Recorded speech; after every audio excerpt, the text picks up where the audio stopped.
MLA కోట MLC ఎన్నికల్లో ఎవరు ఎన్ని సీట్లకు పోటీ చేస్తారు? ప్రస్తుతం ఉన్న సంఖ్యాబలం బట్టే అభ్యర్థులను ప్రకటిస్తారా, లేక అదనంగా అభ్యర్థులను ప్రకటించే ఛాన్సులు ఏమైనా ఉన్నాయా? ప్రస్తుతం ఏపీ రాజకీయాల్లో ఇదే అంశంపై చర్చ జరుగుతోంది. దీనిపై తెలుగుదేశం పార్టీ కూడా మంత్రాలు జరుపుతోంది. ఆరో అభ్యర్థిని నిలబెట్టాలా వద్దా అనే అంశంపై అధికార పార్టీ వర్గాలు ఇప్పటికే మల్లగుల్లలు పడుతున్నాయి.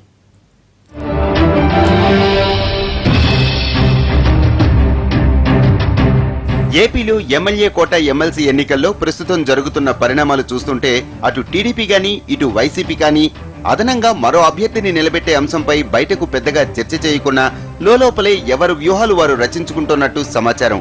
ఎవరికి వారు తమ తమ బలాలను బేరీజు వేసుకుంటున్నారు. ప్రస్తుతం ఉన్న బలమెంత, అదనంగా సీటును దక్కించుకోవాలంటే ఎంత బలం కావాలి అనే అంశంపై ఇప్పటికీ ఆయా పార్టీ వర్గాల్లో చర్చ మొదలైపోయింది.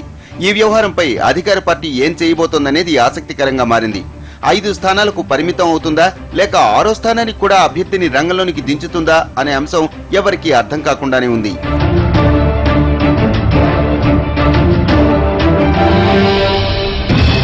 ప్రస్తుతం సభలో అధికారికంగా ఉన్న బలాబలాల ప్రకారం టీడీపీకి 102 మంది ఉండగా వైసీపీకి 67 మంది, బీజేపీకి 4 స్థానాలు, ఇండిపెండెంట్లకు 2 స్థానాలు ఉన్నాయి.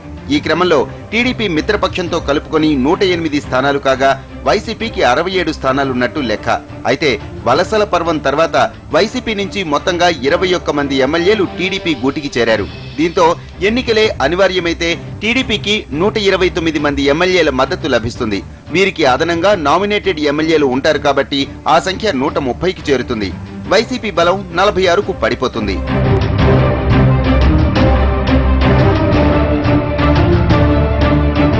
వైసీపీని మరింత ఇరుకున పెట్టాలన్నా, రాజకీయంగా మరింత టార్గెట్ చేయాలన్నా 6వ స్థానానికి పోటీ పెడితేనే బాగుంటుందనే భావన టీడీపీలోని ఓ వర్గంలో వ్యక్తమవుతోంది.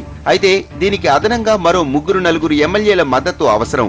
ఇది ఓ వాదనైతే, బలం లేనప్పుడు పోటీ ఎందుకనేది మరో వర్గం వాదన.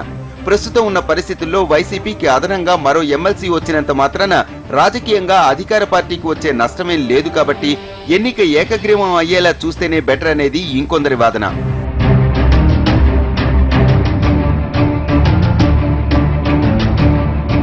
ప్రస్తుతానికైతే టీడీపీ అధిష్టానం ఇంకా 6వ అభ్యర్థిని పెట్టాలా లేదా అనే అంశంపై దృష్టి సారించలేదనేది పార్టీ వర్గాల్లో జరుగుతోన్న చర్చ.